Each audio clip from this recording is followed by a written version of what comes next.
আয়োজন কঠোর পরিশ্রম করেছে আমাদের শিল্পী সমিতি, আমাদের ভাই অনেক পরিশ্রম করেছে।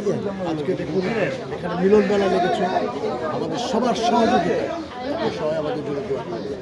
স্পেশালি ধন্যবাদ জানাবো বাদল ভাইকে। বাদল ভাই আসলে ওনাদের অভিনয় দেখে কিন্তু আমি অনুপ্রাণিত হয়ে আজকে এই চলচ্চিত্রে আসা। বাদল ভাই আমাদের সঙ্গে বরাবরই ছিল। এই যে আনুষ্ঠানিকতা গত 2 দিন 3 দিন ধরে, এমনকি গতকাল একসঙ্গে আমরা লাঞ্চও করেছি। আসলে আমি মনে করি যে বাদল ভাইদের মতো যারা সিনিয়র শিল্পীরা আছেন তাদের প্রতি শ্রদ্ধা রেখে আমাদের এই শিল্পী সমিতির অস্তিত্ব ধরে রাখার জন্য কাজ করা উচিত। কারণ আমি মনে করি 1984 সালের যারা এই চলচ্চিত্র শিল্পী সমিতি প্রতিষ্ঠিত করেছেন তাদের অস্তিত্ব আমাদের অস্তিত্ব।